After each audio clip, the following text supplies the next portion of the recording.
मराठी विज्ञान परिषद प्रस्तुत विज्ञानम जनहिताय.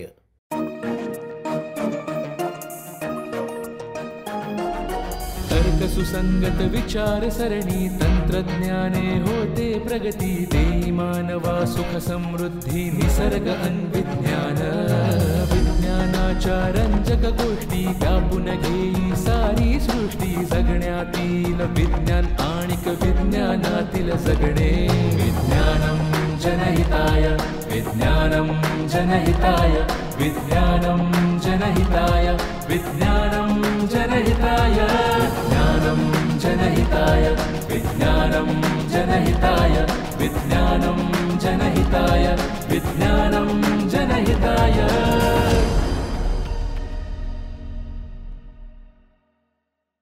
अक्षय, अरे तुला सांगायचं विसरले, काल सुधाकर काकांचा फोन आला होता. त्यांना तू केलास का फोन? त्यांना तुझ्याशी बोलायचं होतं. करतो मी त्यांना नंतर करतो. हे काय नक्की करा आठवणीने. हो करतो. काय मग कसं झालं तुमचं गेट टुगेदर? एक नंबर. एक नंबर झालं, पण उशीर पण तितकाच झाला. काल रात्री उशिरा येऊन झोपण्याऐवजी तिथे खिडकीत बसून तू आकाशाकडे काहीतरी निरखून बघत होतास. खरं तर मी तेव्हाच विचारणार होते तुला, अरे पण मी पण खूप झोपेत होते त्यामुळे काही विचारलं नाही. पण काय इतकं आकाशाकडे काय बघत होतास? मग तेव्हाच लगेच विचारायचं ना, तेव्हा कसं सगळं फ्रेश होतं, लगेच तुला पण दाखवलं असतं. काय म्हणजे कशाबद्दल बोलतोयस? सांगतो. काल आम्ही गेलो होतो ना गेट टुगेदरला, तो आमचा खगोलशास्त्रज्ञ मित्र राजू, तर आम्ही निघताना वाटेत मैदान होतं, त्या मैदानावरती गप्पा मारत उभे होतो. तर तेव्हा त्याने आम्हाला आकाश बघायचं कसं ते दाखवलं. ते फार इंटरेस्टिंग होतं आणि मला तुला तेच दाखवायचं होतं. अरे वा, मग आज रात्री दाखव ना आकाश, मला सुद्धा बघायला आवडेल. आवडेल ना? हो. येस. पण त्याआधी माझ्या एका प्रश्नाचं उत्तर दे. आपल्या सूर्यमालेत किती ग्रह आहेत?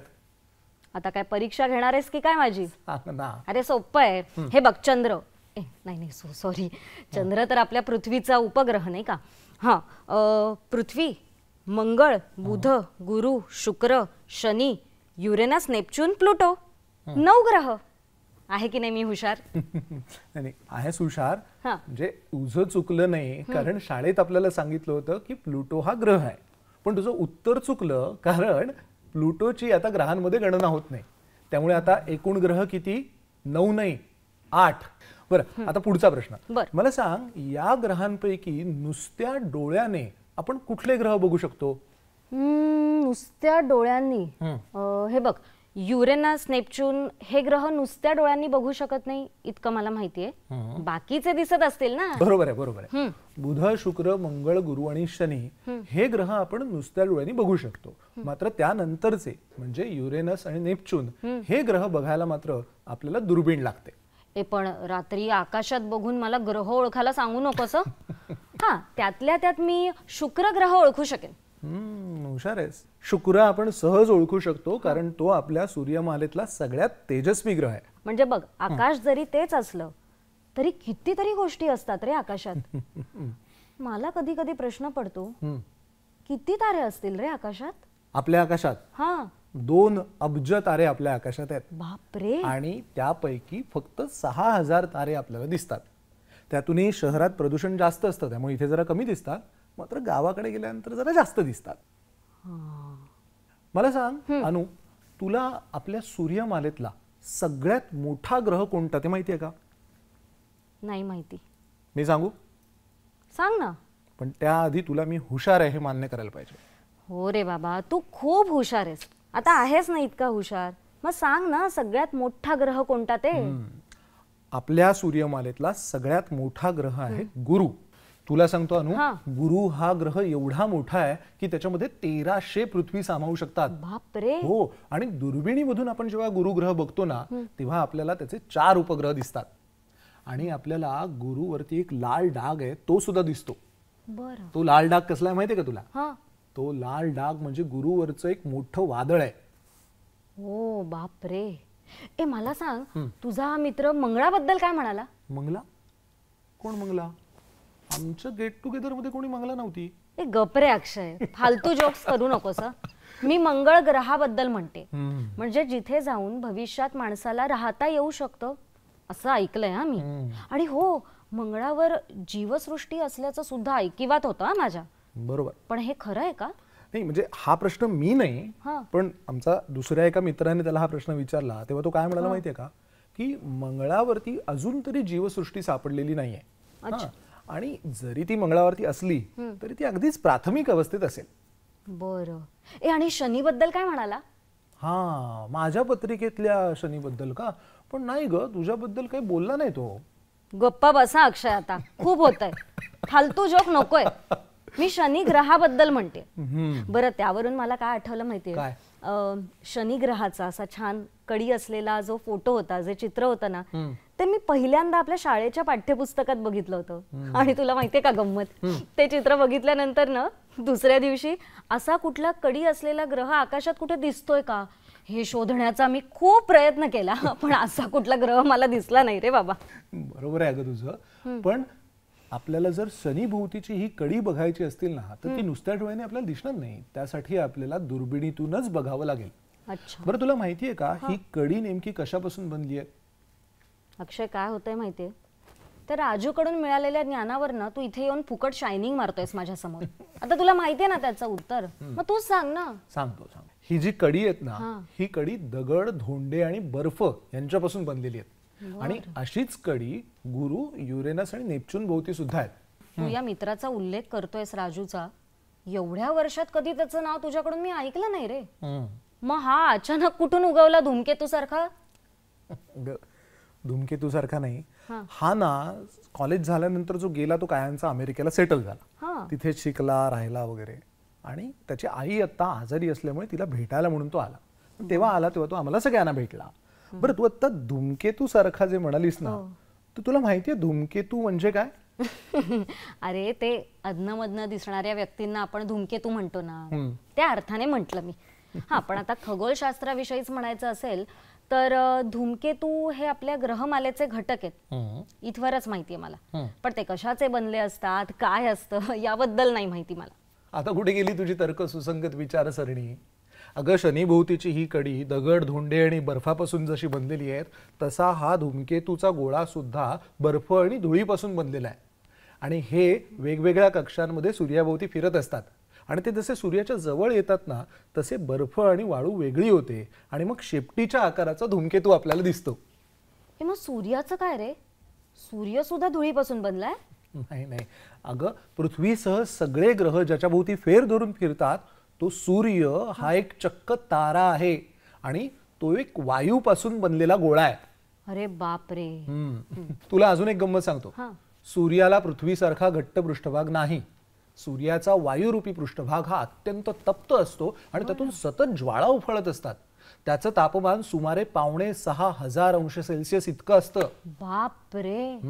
अरे, मग साहजिकच आहे, ह्या एवढ्या तापमानाला कुठल्याच गोष्टी टिकणार नाहीत, सगळ्याच गोष्टींचं बाष्पात रूपांतर होणार. अहो केमिकल इंजिनियर बाई, या सूर्यामुळेच तर आपण सगळे टिकून आहोत, माहितीये का? हो रे बाबा, खरं तर या विषयाची आपली तोंड ओळख जी आहे ती शाळेतच झालीये. हे शाळेत हे सगळे विषय होते अभ्यासाला. आपली आकाशगंगा, मला आठवतंय की आकाशगंगा ही अनेक तारे, वायूंचे मेघ यापासून बनलेली आहे. आणि आपला सूर्य तर याच आकाशगंगेचा एक सदस्य आहे, सभासद आहे. आणि अशा कितीतरी असंख्य आकाशगंगा या विश्वात आहेत. खरंच कधी कधी हा विचार करून थक्क व्हायला होतं की कधी आणि कसा जन्म झाला असेल या विश्वाचा. हाच प्रश्न जेव्हा मी राजूला विचारला ना, तेव्हा तो म्हणाला की विश्वाचा जन्म 14 अब्ज वर्षांपूर्वी झाला.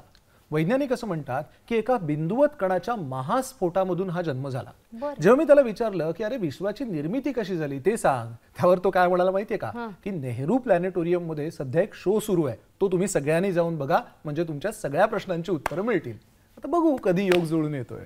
आता योग कशाला जुळून यायला हवा, तूच म्हणाला होतास ना, आता मोहीम किल्ले तारांगण, चला किल्ला सर करायला. आणि तुला माहितीये का, नेहरू तारांगणचे जे संचालक आहेत ना, अरविंद परांजपे, ते आमचे फॅमिली फ्रेंड आहेत. अरे वा. त्यामुळे त्यांच्याशी सुद्धा भेट होईल आपली. येस. चल आता मी पटकन कपडे बदलते, तू सुद्धा तयार हो, आपण जाऊया शो बघायला. चल लगेच.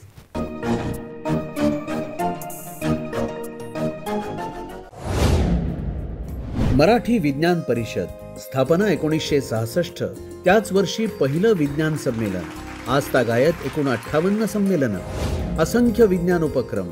मराठी विज्ञान परिषद म्हणजे विज्ञान भान जगण्यासाठीचा मंत्र नवा. ईद ए मिलाद उत्सवाची मंगलमय क्षणचित्र पाहूया. युवा शक्ती फॉर विकसित भारत या कार्यक्रमाचा आस्वाद घेऊया. स्वच्छता ही सेवा या राष्ट्रीय अभियानाची एक झलक पाहूया. भगवान गौतम बुद्धांच्या विचारांचा जागर करूया. ग्लोबल इंडिया या सोहळ्याची रंगतदार सफर करूया. आशीर्वाद राजभाषा पुरस्कार सोहळ्याची मस्त झलक पाहूया.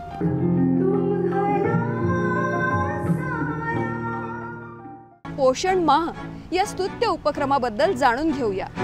चला माझ्यासोबत आपला महाराष्ट्र बघूया. शनिवारी सकाळी 10:30 वाजता, पुनः प्रसारण सायंकाळी 4 वाजता आणि बुधवारी सायंकाळी 5:30 वाजता, फक्त आपल्या सह्याद्री वाहिनीवर.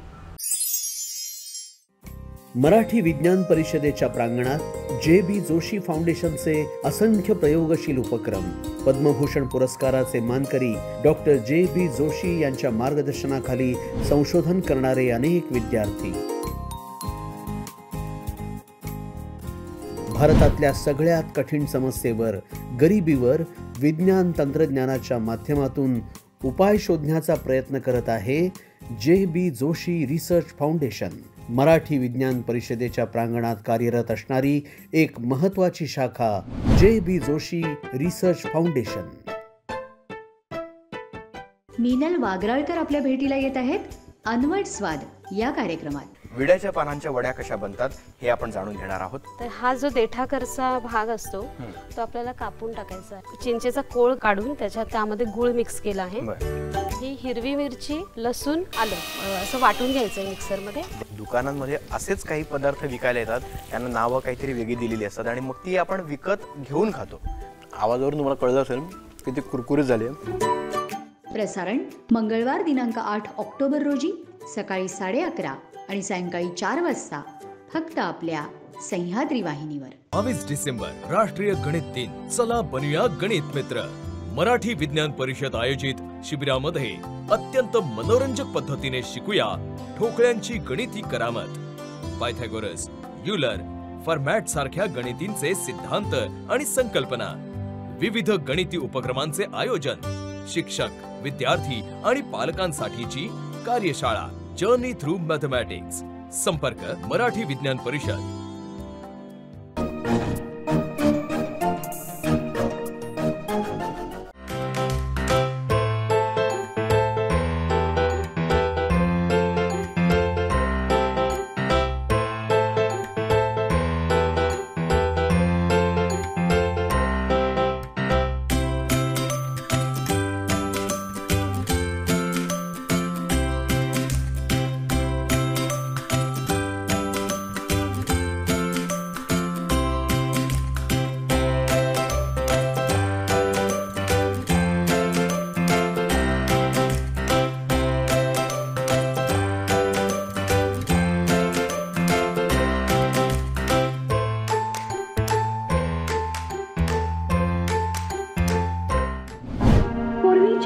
खगोलशास्त्रज्ञांनी असा सिद्धांत मांडला होता की प्रसरण पावणाऱ्या या विश्वाचा वेग मंदावेल, ते थांबेल आणि मग ते ढासळण्याला सुरुवात होईल.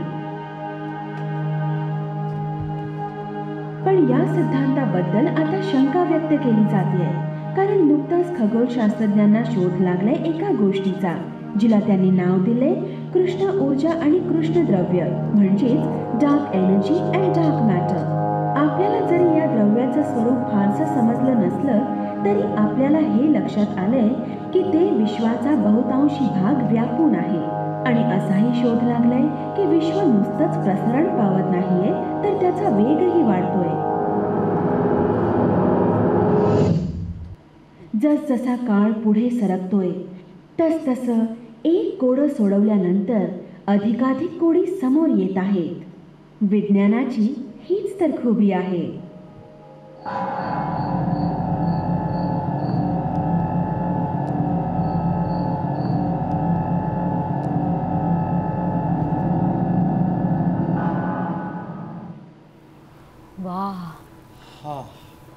मस्त ना? एक नंबर. काय सॉलिड अनुभव होता. वा वा, मजा आली. हॅलो, नमस्कार सर. नमस्कार. हा अक्षय. कसा वाटला शो? खूप छान होता शो. आम्ही आता तेच बोलत होतो, वेगवेगळ्या गोष्टी आम्हाला समजल्या आणि सगळ्यात महत्त्वाचं म्हणजे तुमची भेट झाली. आम्ही काय करतो, प्रत्येक शो नंतर मी किंवा माझे सहकारी आम्ही इथे येऊन लोकांना विचारतो की तुम्हाला शो कसा वाटला, त्याच्यामध्ये तुम्हाला काय बदल अपेक्षित आहे का ते सांगा. मग जेव्हा आम्ही पुढचा शो बनवतो ना, मग त्याच्यामध्ये तो फरक आणण्याचा आम्ही प्रयत्न करतो. खरं सांगू सर तुम्हाला, त्यामुळे माझ्या तर काही आत्ता आमच्या काही सूचना नाही आहेत, पण मला एक प्रश्न विचारायचा आहे. तो असा की हा असा फक्त भारतात एकाच ठिकाणी इथे होतो का अजून पण असे प्लॅनेटोरियम्स आहेत? हा प्लॅनेटोरियम आता आपल्याला 50 वर्ष पूर्ण होतील, तर ह्या प्लॅनेटोरियम जे आहे नेहरू तारांगण, आणि त्याचबरोबर त्या काळामध्ये आलेलं दुसरं म्हणजे बिर्ला प्लॅनेटोरियम कलकत्त्याचं. हे भारतातले सर्वात 2 मोठे तारांगणं आहेत. या व्यतिरिक्त आता भारतामध्ये जवळजवळ 100 तारांगणं आलेली आहेत लहान मोठ्या आकाराची. पण जे पहिलं तारांगण आलं ना भारतामध्ये, ते आलं न्यू इंग्लिश स्कूल जे आहे पुण्यातलं टिळक रोडवरचं, तर त्यांच्याकडे त्यांनी आणलं आणि तो एका छोट्या डब्यासारखा होता आणि त्याच्यातनं ते आकाश लोकांना दाखवायचे. आणि गमत म्हणजे त्या प्रोजेक्टर अजूनही काम करतोय. थोडाफार त्याला बदल करावा लागतो, पण तो अजूनही प्रोजेक्टर काम करतोय. पण मग सर हे तंत्रज्ञान आता बदललं असेल ना? तंत्रज्ञान खूप बदललं आहे, पण आधीचं जे तंत्रज्ञान होतं त्याच्यामध्ये पिनहोल पद्धतीने आपण आकाशामध्ये ताऱ्यांची जागा दाखवायचो आणि फार अवाढव्य होतं तो प्रोजेक्टर. मग डिजिटल क्रांती झाली आपल्याकडे. साधारण 80 साली फिल्म गेल्या आणि प्रोजेक्टर आले. आता आपण बघतो की आपले प्रोजेक्टरसुद्धा सगळे डिजिटल आहेत, तुमच्या मोबाईलमध्ये डिजिटल आहेत. तर जेव्हा डिजिटल क्रांती झाली तर त्याचा प्रभाव जो आहे तो तारांगणावरती पण पडला आणि तारांगणाचे डिजिटल प्रोजेक्टर यायला सुरुवात झाली. आणि दुसरं म्हणजे की घराघरात कम्प्युटर आल्यामुळे मुलांना डिजिटल इमेज बघायची सवय झाली होती, त्यामुळे नव्या पिढीला त्याचा फारसा फरक पडला नाही. पण आता तुम्ही बघितलं की आता जी गेल्या 20 वर्षात जो बदल झाला आहे, तर आता तारेसुद्धा खूप सुंदर दिसायला लागलेले आहेत. आणि ह्याची पुढची जर पायरी आपण बघितली, नवीन काय येतं, तर आता जसं आपल्याकडे घरी TV असतो बघा, तर आम्ही स्क्रीनवरती तो लावतो आणि प्रोजेक्शन जाईल आणि त्याच्याऐवजी डोमवरतीच एखादा स्क्रीन येईल. आणि त्यामुळे चित्र जी आहेत ती अत्यंत सुस्पष्ट आणि 3D इफेक्ट असलेली चित्र आपल्याला बघायला मिळतील. तर असं हा मोठा फरक तारांगणामध्ये आलेला आहे. आम्ही ह्या शोच्या व्यतिरिक्त, आता हा तारांगणाचा शो आहे म्हणजे ताऱ्यांशीच निगडीत आहे, पण इतर ॲक्टिव्हिटीज आमच्याकडे भरपूर चालतात. म्हणजे कसं की एक कार्यक्रमांचा वर्षोनवर्ष चालू आहे, तो म्हणजे तारांगणाच्या बाहेर दर रविवारी संध्याकाळी सूर्यास्त झाल्यानंतर आम्ही 2-3 दुर्बिणी ठेवतो.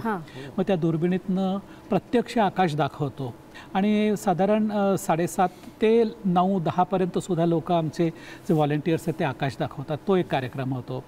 मग एक लोकांची जिज्ञासा शमवण्याकरता आम्ही एक पब्लिक लेक्चर्स घेत असतो. दुसरा एक मला महत्त्वाचा कार्यक्रम वाटतो तो म्हणजे मूकबधीर लोकांसाठी आम्ही एक शो तयार केला आहे आणि त्याला आम्हाला खूप चांगला प्रतिसाद मिळाला. आता त्याला कसं की आपण TV वरती बघतो की न्यूज असताना ते हा साईन लँग्वेजमध्ये सांगतात की न्यूज काय आहे ती, तर तशाच पद्धतीने आम्ही तो शो लोकांना दाखवतो. तारांगण देखणं आहेच, पण मला असं वाटतं की हा सगळा जो आवार आहे तो सुद्धा तितकाच देखणा आहे. तर आम्हाला तो तुमच्या बरोबर बघायला आणखीन आवडेल. जाऊया आपण आधी बघूया. चला चला.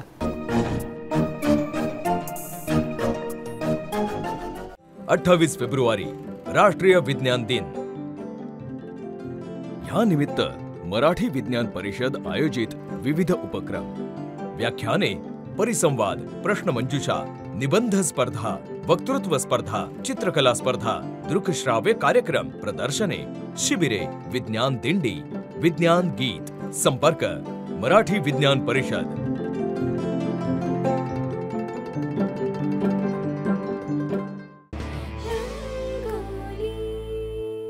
दोस्तों, नवरात्रा के रंग में रंगा है पूरा देश. हे नाम रे सबसे बड़ा तेरा नाम, शेरों वाली. कहीं डांडिया की मस्ती है तो कहीं गरबा की धूम.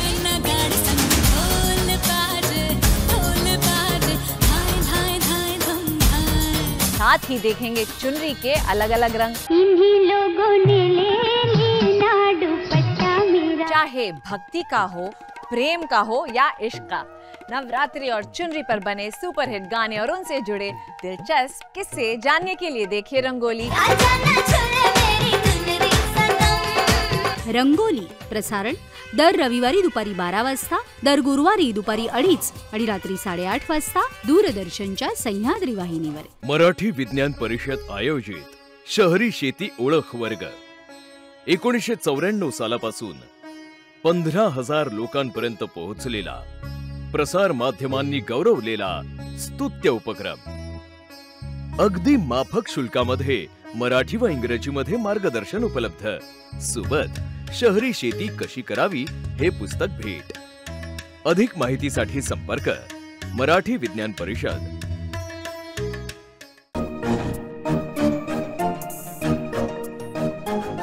आमचा पहिला प्रोजेक्टर होता, ज्याने जवळजवळ 20-22 वर्ष आपल्याला आकाश इथे दाखवलं आणि ह्या याच्यामध्ये लेन्सेस आणि पिनहोल वगैरे लावलेले आहेत की ज्यामुळे आपण तारांगणाच्या आत एक आभासी आकाश तयार करू शकतो। फक्त याच्यामध्ये कसं की वेगवेगळ्या ग्रहांसाठी वेगवेगळे प्रोजेक्टर होते। त्याच्यानंतर जर समजा आपल्याला काही दृश्य दाखवायची असेल तर आम्हाला वेगळा प्रोजेक्टर वापरायला लागायचा। आता ती सगळी जी आहे डिजिटल डिजिटल झालं, पण केवढा अवॉर्ड हवे आहे। त्या काळातला हा सर्वोत्कृष्ट प्रोजेक्टर होता आणि हा भारतात फक्त तेव्हा आपल्याकडे आलेला होता।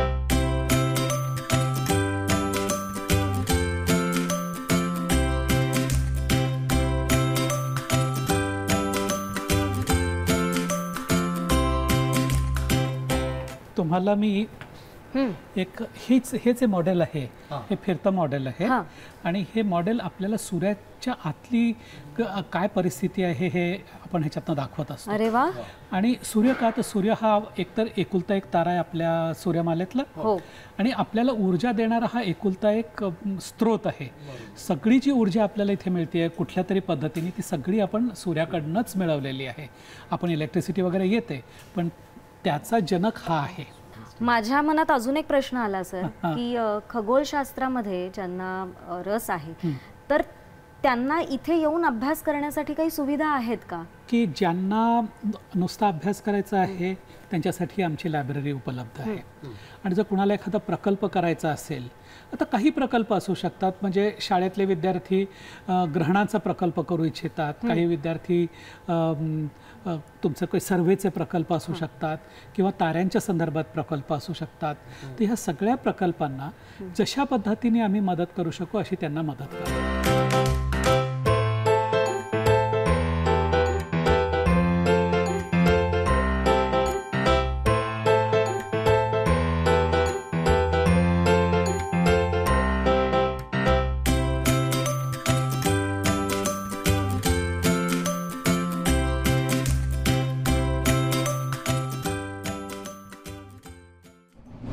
माझं नाव सतीश सोनपी।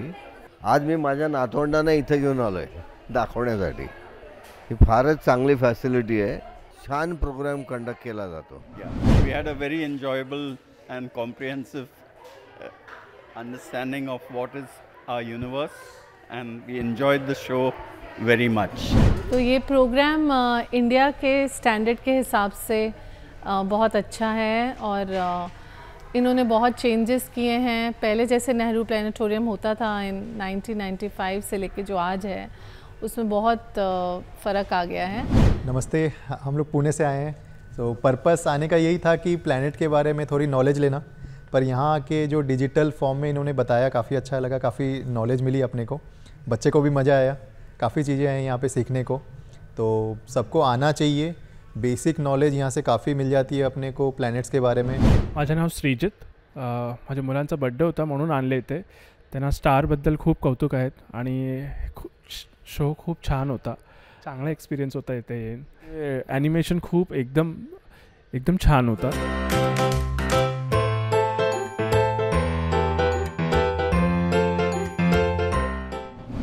इथे तिन्ही भाषेतले शो होतात, हिंदी, इंग्लिश, मराठी, आणि ते बघायला किती छान माणसं आली होती ना। आणि त्यांनी प्रतिक्रिया सुद्धा एवढ्या मस्त दिल्या आहेत। वा, मस्तच प्रतिक्रिया। एक जण तर असे होते त्यांनी त्यांच्या मुलाचा वाढदिवस साजरा करण्यासाठी खास त्याला मुलाला घेऊन इथे आले होते. म्हणजे हे किती छान आहे ना की वाढदिवस साजरा करण्यासाठी जर नेहरू तारांगणाला भेट देण्यात येत असेल. मस्त आयडिया आहे, मला तर खूपच आवडली आणि सगळ्यांनीच करावी अशी आयडिया. बरं मला सांग, तुला मजा आली की नाही? हो तर खूप मजा आली. हाच विचार करत होते की आपल्याला दिसणाऱ्या आकाशाचा केवढा मोठा अवकाश आहे नाही. हो हो हो हो हो वा. माझ्या संगतीत राहून तूही आता छान शब्दांबरोबर खेळायला लागलीस. अरे असं काही नाही रे, पण खरंच मला या क्षेत्राबद्दल ना आता कुतूहल निर्माण व्हायला लागलं. पण तुला अजून एक सांगू काय? म्हणजे या विश्वाच्या अवकाशावरती माणसाने स्वारी केली, यानात बसून तो तिथेपर्यंत गेला, तर ते यानातून त्याला अवकाशात नक्की काय दिसलं असेल? इंटरेस्टिंग. खरंच म्हणजे बघ ना, आपण चांद्रयान, मंगळयान याविषयी ऐकतो, पेपरमध्ये वाचतो, पण त्या प्रश्नांची उत्तरं मात्र आपण शोधत नाही. मला सुद्धा आता या प्रश्नांची उत्तरं शोधायची आहेत. तुमची इच्छा या गुलामासाठी आज्ञा आहे राणी सरकार.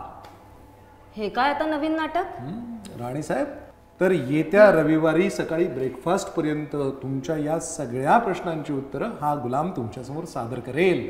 वा वा वा, तसं झालं तर चांगलंच आहे. पण गुलाम साहेब, आता आपण निघायचं का? कारण या सगळ्या नाटकाने तुझं पोट भरत असेल, पण मला मात्र आता प्रचंड भूक लागली. चल निघूया आपण लगेच. अजून स्वयंपाक बनवायचा आहे, या गुलामासोबत जेवायचं आहे, भरपूर काम आहेत.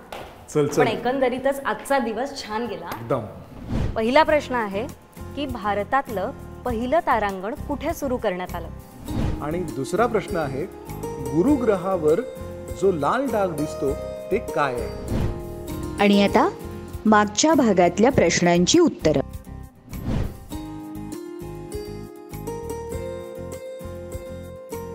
या भागाचे पुनःप्रसारण शनिवार दिनांक 12 ऑक्टोबर रोजी रात्री 9 वाजता फक्त आपल्या सह्याद्री वाहिनीवर.